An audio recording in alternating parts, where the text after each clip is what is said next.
I built what I have through the risk I took. I took a lot of risk and did a lot of things most people wouldn't do.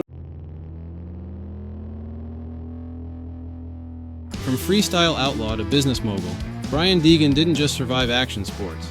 He flipped it into a blueprint. He made chaos look calculated and turned rebellion into ROI. Metal Mulisha, YouTube millions, real estate, racing, and a kid poised to be motocross royalty before he could drive. This isn't just a story about backflips and branding. It's about how a rider became a mogul, quietly, relentlessly, and without waiting for anyone's permission. So the real question isn't how far Brian Deegan's come. It's whether he mapped it out from the start or just figured it out faster than everyone else.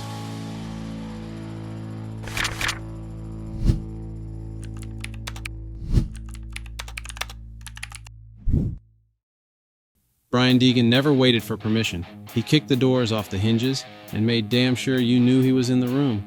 Late 90s motocross was glossy, corporate, and built for cable TV. Logos were bigger than personalities. Riders smiled for sponsors and played by the rule book. Brian Deegan didn't. With his spiked hair, blacked out gear, and unfiltered attitude, he didn't just look different. He rode like the rulebook didn't exist. Raw, untamed, loud. Every race became a statement.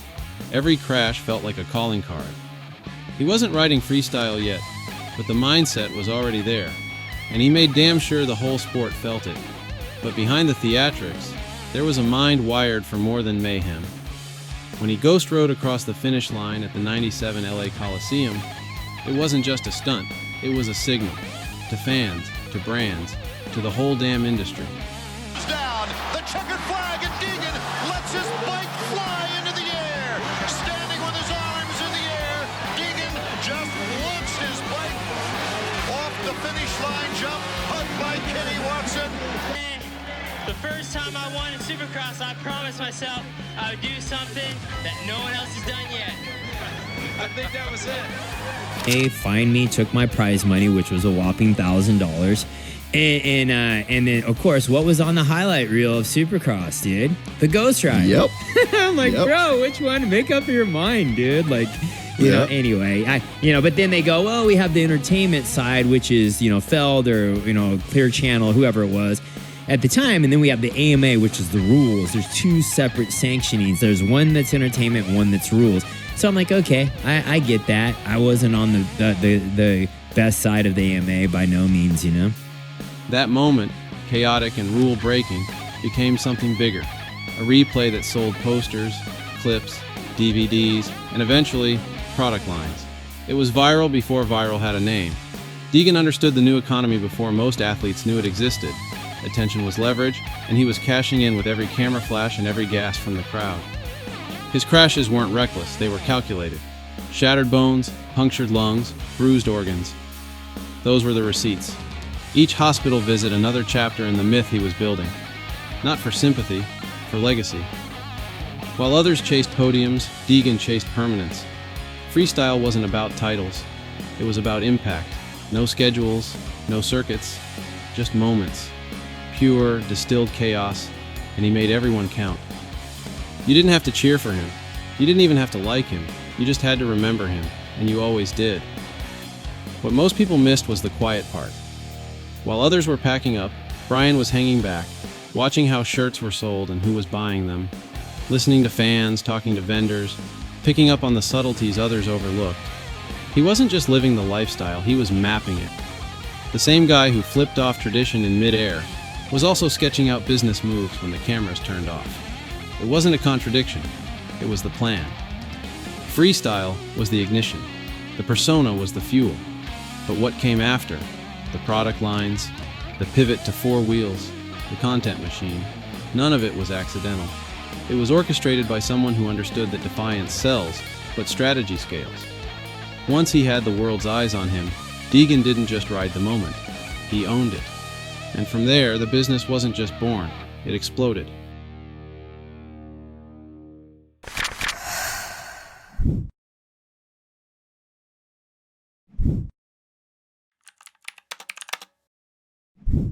Metal Mulisha wasn't just a label, it was a movement with middle fingers raised and cash pouring in. At first glance, it looked like chaos, Skull logos, camo trucks, dirt flying everywhere. But behind that madness, a calculated marketing machine running on attitude, adrenaline, and razor-sharp instincts. Brian Deegan co-founded the Mulisha in the late 90s with Larry Linkogel. What started as a brotherhood of FMX misfits became a streetwear juggernaut with a cult-like following. They leaned into anti-culture hard. Where traditional motocross polished their riders, the Mulisha let theirs rage. Bar fights, tattoos, gritty aesthetics, it all fed into one loud, unapologetic identity, and the kids ate it up. You didn't have to ride a dirt bike to wear Mulisha gear. You just had to want to feel like the kind of person who would. We'll always have the heritage and roots of what we did and the way we started it. We started a movement. Yeah. We didn't just start a sport. It was a whole movement. It was a look. It was a feel, a way people dressed, and you know, it's that whole kind of 909 like thing we kicked off. You like it or not, it was a movement we started. You know. There ain't gonna be no metal militia ever again. Like that was a time period, man. Like that you can't repeat, and you were the general. I'm just happy we created a movement. Like, we didn't create a small movement. We created in Tilly's, in Zoomies, in Macy's, in Dillard's. Like, we created a worldwide movement. And yeah, Travis was a good guy. That's cool. He had his own thing. We had the Metal Militia. It's Dogtown and Z-Boys. You know, it's a documentary that one day will be told. And it was such a gnarly lifestyle. And it was real, dude. Like, you know, yeah, we turned it up a little more on TV, but like the parties, the fights, the crazy just thrashing, blowing stuff up, that stuff really happened. But that was Deegan's genius. He wasn't just selling clothes, he was selling defiance, a mindset, a feeling of flipping off the world and doing it your way. By the mid-2000s, Metal Militia wasn't niche anymore. They had full retail sections in Pac Sun, sponsored athletes across motocross, MMA, and BMX, licensing deals, a branded energy drink. Even Deegan's wife, Marissa, had a women's line called Mulisha Maidens. They weren't just in motocross, they were everywhere. At its peak, Metal Mulisha was reportedly pulling in tens of millions annually in merch alone. And it wasn't just FMX fans buying it, it was mall kids, skaters, dudes in lifted trucks who didn't even ride but wanted that outlaw energy on a t-shirt. It was an attitude you could wear. The controversy helped too. Critics slammed the brand for promoting aggression, glorifying rebellion, and pushing toxic imagery. But Deegan understood something they didn't. Controversy creates conversation. Every angry headline brought more eyes. Every backlash drove more demand. To outsiders, it looked reckless. In reality, it was strategy. The louder the outrage, the bigger the receipts. And while the skull logo was everywhere, Deegan was already looking ahead. He knew Metal Militia couldn't last forever. Trends shift, rebellions fade. What's subversive today becomes mainstream tomorrow. So while the brand was peaking, he was quietly planning the next chapter.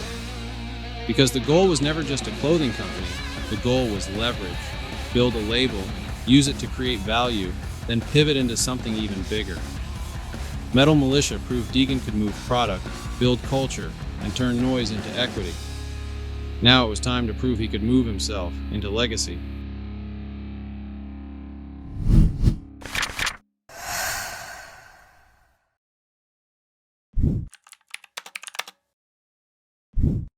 By the time most riders hit 30, they're fading out. Brian Deegan was just switching gears, literally. After more than a decade of defying physics and stacking injuries, Deegan saw the writing on the wall.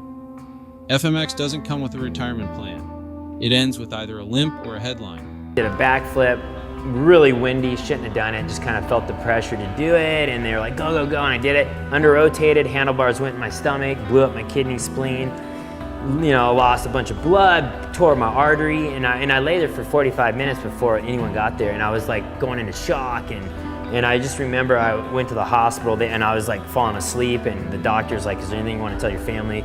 Going into surgery because I was no blood pressure. It was bad. Like, you're gonna die. Gonna die. Yeah.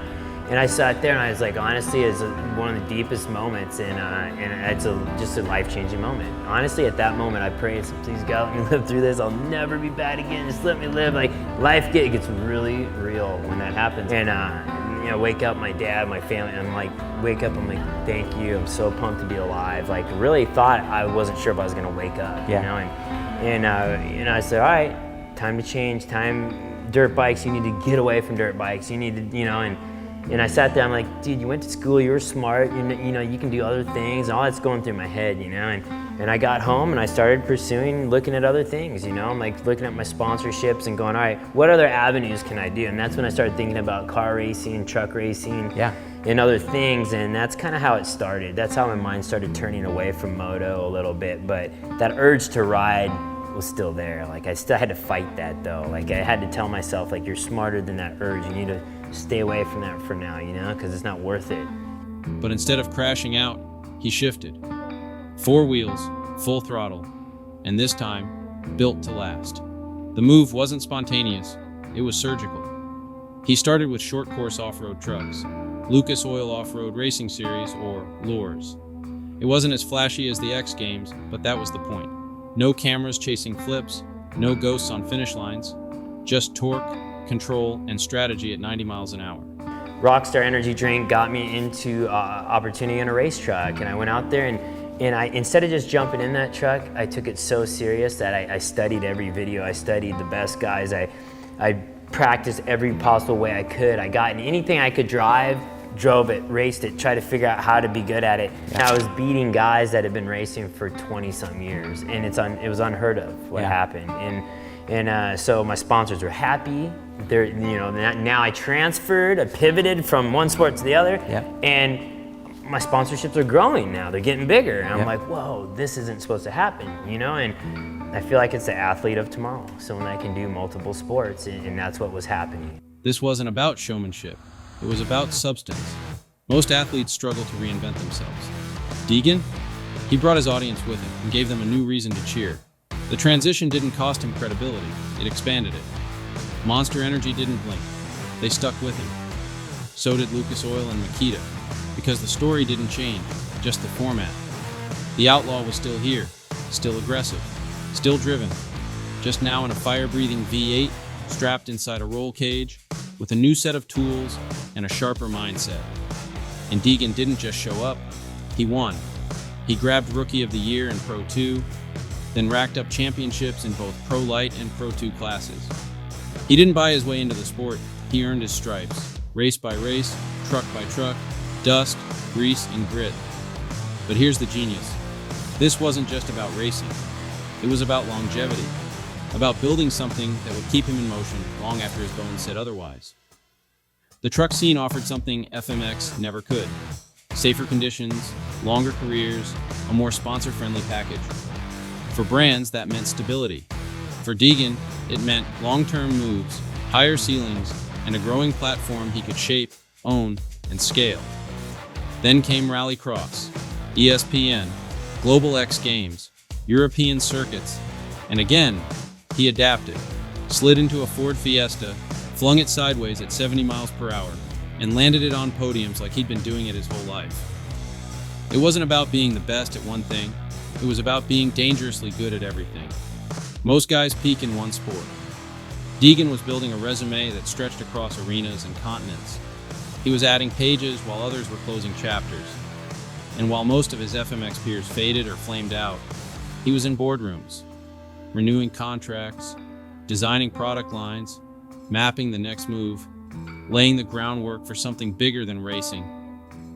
This wasn't a midlife crisis. It was a reinvention so clean, it almost felt invisible. Because Deegan understood something most athletes don't. You can't stay on top forever.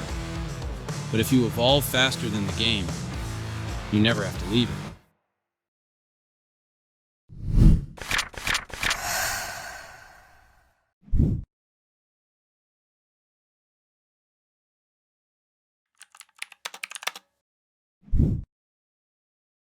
Once Metal Mulisha ran its course, most people figured the brand would fade with it.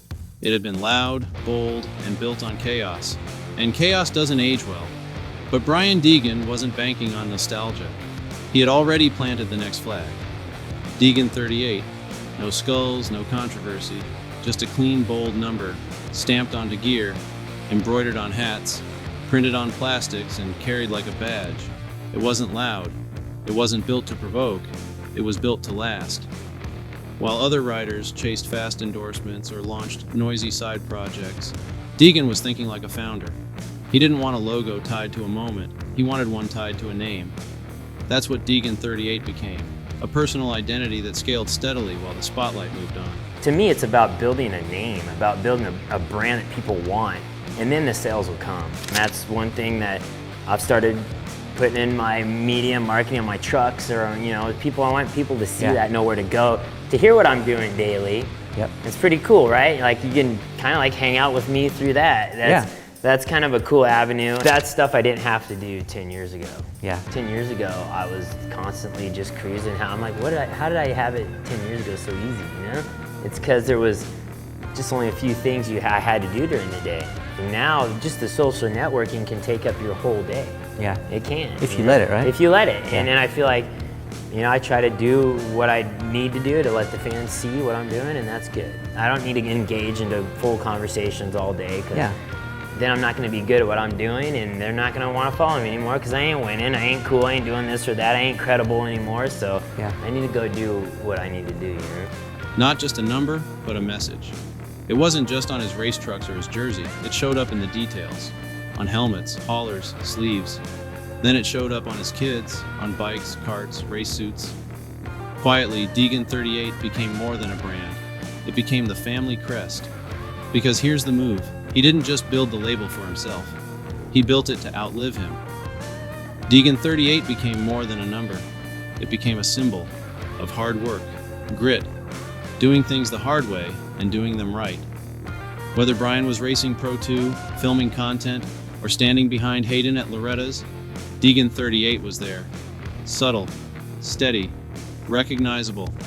And unlike Metal Mulisha, it didn't come with baggage. No rebellion to justify. No headlines to manage. It didn't scream. It didn't provoke. It just stood.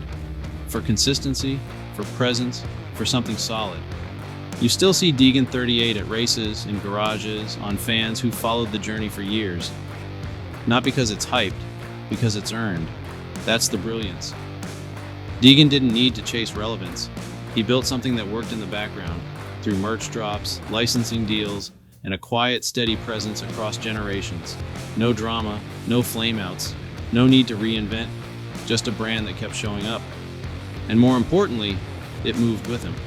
From FMX to off-road to rallycross to NASCAR, Deegan 38 didn't have to change, because it wasn't tied to the discipline, it was tied to the mindset. That number came to represent more than a rider. It represented resilience, focus, family, the long game. It's not flashy, but that's why it lasts. Brands built for moments die with them. Deegan built one for a lifetime and beyond. Because when the tricks are done, the bones ache and the cameras move on, what's left isn't the noise, it's what you own. And Brian Deegan, he owns the number.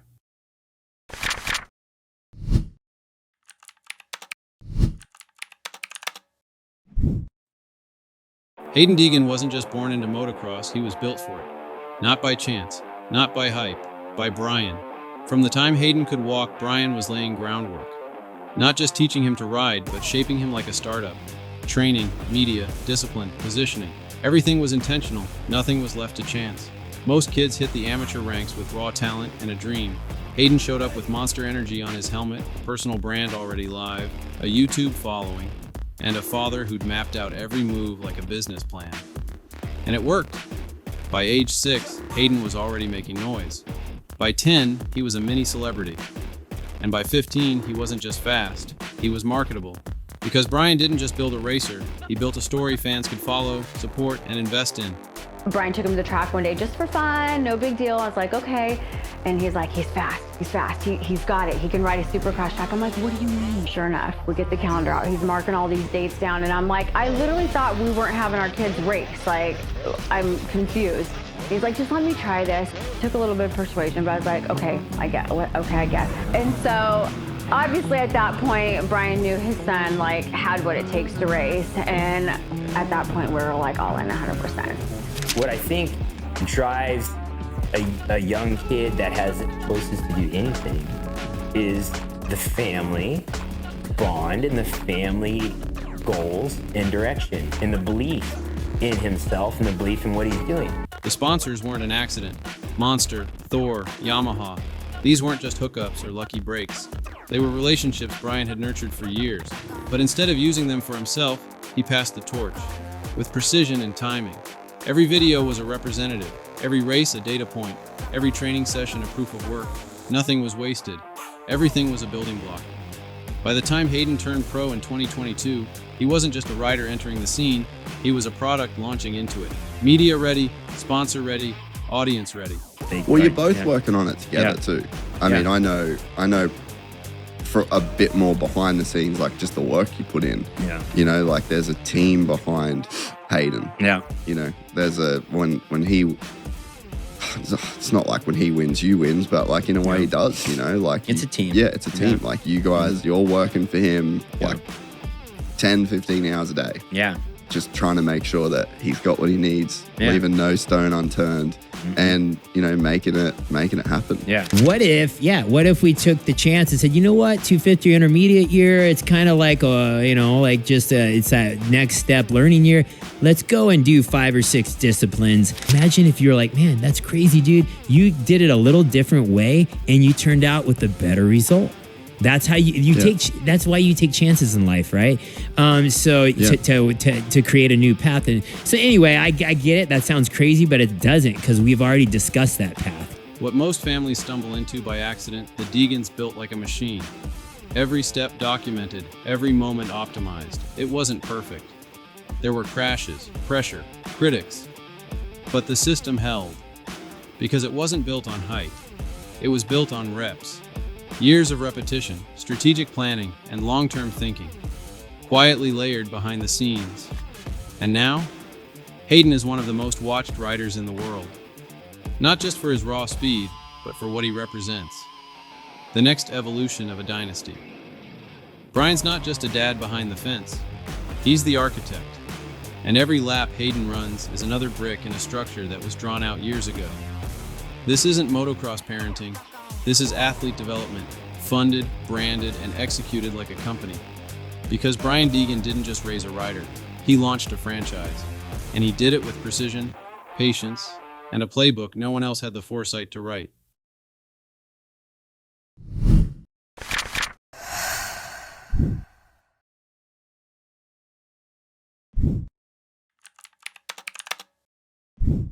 By the time most athletes start thinking about life after sports, it's already too late. But Brian Deegan, he was stacking assets while still stacking wins. Real estate doesn't show up in highlight reels, but it shows up on balance sheets. And Deegan understood early that if you want real freedom, you don't just earn, you invest. Not just in gear or branding, but in land, infrastructure, and long-term positioning. Over the years, the Deegan family didn't just live on property. They built entire ecosystems. From their original California compound to their North Carolina estate and now Florida, every setup was more than a house with a track. They were purpose-built headquarters. Private moto facilities, garages, filming zones, brand activations, part home, part training ground, part content studio, and every square foot printed value, on and off camera. He's acquired land, not just for personal use, but for opportunity. So I bought property here and had to wait till I could afford to build the house. We kind of built as we made money. And anyhow, I said, if I could build the dream property, what would it be? So I said, okay, it'd be a nice house with a shop, with a swimming pool, with tracks everywhere. So this is 20 acres. We built supercross, motocross, freestyle park, ramps, foam pit, literally everything here. This is what built me, built Haiden, built a lot of the freestyle motocross guys. We just so happen to walk into the perfect opportunity. We have a shop here, massive race shop with a house. It's in the works, it's a mess. We're in the process of building and adding more rooms and kind of tweaking it how we want. This is a house that's already built, but it had the perfect spread. A bunch of land in the middle of nowhere. We can ride dirt bikes. We can, basically do whatever we want out here, and it's all good. Just so happen to walk across one of the coolest houses. Brand shoots, product launches, training programs. When sponsors came to shoot or stage a campaign, they weren't renting space. They were stepping into Deegan's world. That meant one thing: he got paid while staying home. That's revenue most fans never see, and that's by design. Then there's the gear, tools, trucks, lifts, camera rigs, all assets that fuel content production without relying on outside crews or rented space. When you build the setup yourself, you control both the costs and the payoff. It's a different kind of business, not flashy, not branded, but extremely smart and surprisingly self-sufficient. While others leased or bounced between locations, Deegan built, bought, repurposed. When his kids were younger, they didn't need to travel to train. They had private tracks, garages, and full setups right at home. It gave them a head start and built the foundation for everything that came next. And it's not just motocross related. Multiple sources confirm Deegan holds additional real estate, some tied to racing, others completely separate. It's diversification with intent, passive revenue, long-term positioning, risk mitigation, future-proofing, because Deegan knows the game changes fast. Sponsors pull back, social algorithms shift, trends come and go. But ownership, that stays, that pays. That's the part no one talks about. The off-camera moves, the land bought quietly, the studios built privately, the income earned without exposure or applause. Because Brian Deegan didn't just make money with Metal Mulisha, he turned that cash into foundation, into leverage, into freedom. No press release, no flex, just ownership, and the kind of power that doesn't need to shout.